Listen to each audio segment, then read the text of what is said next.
नागपुर में 17 तारीख को जो वायलेंस की खबर सामने आई उसमें बताया जा रहा था कि पहले बजरंग दल वीएचपी की तरफ से जो प्रोटेस्ट किया गया जिसमें प्रतीकात्मक एक कब्र जो बनाई गई थी उस पे कोई रिलीजियस टेक्स्ट या आयत लिखी हुई थी, जिसके बाद सारी चीजें फैलना शुरू हुई और ये आप कह सकते हैं दंगे की स्थिति बनी है। इस वक्त डीसीपी साइबर लोहित मतानी हमारे साथ हैं। सर, आप नतीजे पर पहुंचे इन्वेस्टिगेशन के बाद कि किसी भी तरह की आयत या रिलीजियस टेक्स्ट या अरेबिक टेक्स्ट उस कपड़े पे जो दिखने में आ रहा है वीडियो में वो नहीं था, उसके बाद आईटी केसेस रजिस्टर हुआ।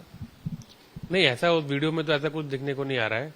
और लेकिन ये उसमें समझ में आ रहा है कि वो जो वीडियो था वो वीडियो को थोड़ा डॉक्टर करके कट करके अपने साथ में उसके साथ में अपना एक जो वो लोग बोल रहे थे जो आरोपी हैं और उसके साथ में वो जो उन्होंने कमेंट्स किए, इस प्रकार से एक वीडियो बनाकर एक नैरेटिव बनाकर उन्होंने अपने सोशल मीडिया पे डाला और उसको एक फायर की तरह सभी लोगों में स्प्रेड कर दिया, जिसकी वजह तक शाम तक ये दंगे की स्थिति बन गई।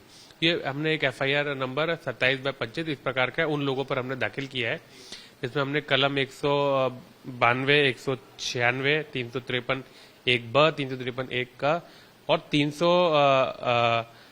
152 भी एक दूसरे एफआईआर में हमने डाला है। इसमें यही है कि जो वीडियो को डॉक्टर किया गया, डॉक्टर करने के बाद सब में स्प्रेड किया गया और वायलेंस करने के लिए उन लोगों को प्रेरणा दी गई। अक्सर देखा जाता है फेक न्यूज नैरेटिव्स प्रोटेस्ट होते हैं, लेकिन ये नागपुर के प्रोटेस्ट में कई ऐसी चीजें देखी गई जो काफी गंभीर स्वरूप की बताई जा सकती है, जिसमें महिला पुलिसकर्मी हो या पुलिसकर्मी हो उनके ऊपर मारहान होना, बदतमीजी होना। तो इसमें आप कह सकते हैं कि फहीम खान नामक एक शख्स की नाम सामने आ रहा था जिन्होंने ये जो वायलेंस है वो शुरू किया है। कहीं ना कहीं बजरंग दल के खिलाफ पहले एफआईआर की मांग की थी, उसके बाद जो सिलसिला है वो आगे बढ़ता चला गया। तो ये 152 ऑफ भारतीय न्याय संहिता जो आप बता रहे हैं, टेररिस्ट एक्ट लगाए गए हैं, उसमें फहीम खान को भी बुक किया गया है। अभी तक की जो इन्वेस्टिगेशन है उसमें उनका रोल क्या सामने आया? 152 जो लगाया गया है, तो एफआईआर जो उसने किया वो तो चलो उसका एक संवैधानिक अधिकार है, लेकिन साथ में ही जो वीडियो बना के जो उसमें उसने मैसेज दिया, फॉल्स नैरेटिव बनाकर उसने सभी लोगों में स्प्रेड किया, उसके संबंध में उसके ऊपर में एफआईआर दाखिल की गई है। बाद में जब ये वायलेंस हुआ उसके रिलेटेड जो क्लिपिंग्स है उसको ग्लोरीफाई किया, उसको प्रमोट किया, वायलेंस को प्रमोट किया, फर्दर वायलेंस करने के लिए लोगों को अपील की, इसलिए उस पे और अन्य लोगों पर इस प्रकार के हमने कलम लगाए हैं। एक माइनॉरिटीज डेमोक्रेटिक पार्टी से बिलोंग करता है फहीम खान। आपको लगता है कि कहीं ना कहीं इस पार्टी का कोई रोल है, इनकी जो फंडिंग है, जो एंटीसीडेंट्स है, ये चीजों को वेरीफाई करना पड़ेगा आने समय में?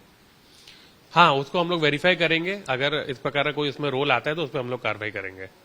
साथ ही साथ आप कह सकते हैं कि एक चर्चा शुरू है कि एक पोस्ट जो है वो बांग्लादेश से किया गया या पोस्ट करने वाले की आइडेंटिटी बांग्लादेश की लिखी गई है। तो क्या अब तक आपकी इन्वेस्टिगेशन में इस तरह का कुछ सामने आया है कि इंडिया के बाहर से भी कुछ सोशल मीडिया हैंडल की तरफ से ये इंस्टिगेशन किया गया? नहीं, देखिए उसके प्रोफाइल में बांग्लादेश लिखा है, लेकिन वो इंडिया के बाहर का सही में है या फिर उसने गलत लिखा है, ये हम लोग वेरीफाई कर रहे हैं। जैसे ही हमारे पास सभी के आईपी एड्रेस और उससे रिलेटेड जानकारी आ जाती है तो हम लोग उस पर कमेंट कर पाएंगे। बड़ा केस है, 4 एफआईआर हैं। सर, आपको लगता है केंद्रीय एजेंसीज की या किसी चीज की आपको मदद, टेक्निकल हेल्प आने वाले समय में आप लेते हुए नागपुर पुलिस दिखेगी? नहीं, टेक्निकल हेल्प हम लोग महाराष्ट्र साइबर की तो कंटिन्यूस ले रहे हैं और जो नेशनल साइबर क्राइम पोर्टल है उसकी भी हम लोग मदद ले रहे हैं। और इसके अलावा और भी जो एजेंसीज इसमें आने वाले समय में जिन उनको लगे कि उनके डोमेन में ये सब चीजें आती हैं तो वो उसमें इन्वॉल्व होंगे। कहीं ना कहीं कुल मिलाकर ये सेस कह सकते हैं कि ग्राउंड पर जो भी हुआ उससे हटकर काफी कुछ एक्टिविटी नागपुर वायलेंस में सोशल मीडिया पर देखी गई, जिसकी वजह से जो इम्पैक्ट है इस वायलेंस का इतना ज्यादा रहा। नहीं, सभी आजकल देखिए सभी चीज जो मैसेज है वो सोशल मीडिया पे दिया जाता है, उसी पे स्प्रेड किया जाता है। उसी प्रकार से इसमें भी जो 27 नंबर की एफआईआर है, पहले जो वीडियो बनाया गया प्रोटेस्ट का उसको डॉक्टर किया गया और वो सोशल मीडिया के माध्यम से ये स्प्रेड किया गया। इसमें सबसे पहले कह सकते हैं कि जो ओपन मीडिया प्लेटफॉर्म थे जैसे कि फेसबुक है, यूट्यूब है, ट्विटर है, इंस्टाग्राम है, जिसको हमने स्टडी किया, लेकिन इसके अलावा जो महत्वपूर्ण रोल है व्हाट्सएप का, वो जब उनके मोबाइल से हम लोग जब्त करेंगे तब हम उसको स्टडी कर पाएंगे। ज्यादातर जो प्रमुख एक्यूज हैं वो नागपुर के ही रहने वाले हैं, इस तरह की बात अभी तक सामने आई?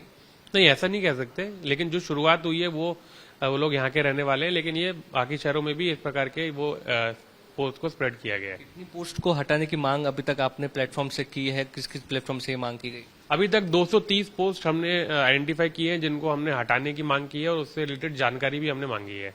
धन्यवाद। इसे लोहित जी, जिनका कहना है कि एक तरफ तो पुलिस की इन्वेस्टिगेशन चल रही है, लेकिन साइबर पुलिस ने भी इन्वेस्टिगेशन तेज कर दी है। सोशल मीडिया के थ्रू जो वायलेंस स्प्रेड किया गया उसमें टेरर एक्ट तो लगाए गए हैं, उन लोगों को ढूंढ कर पकड़ कर गिरफ्तार करने की प्रक्रिया शुरू है।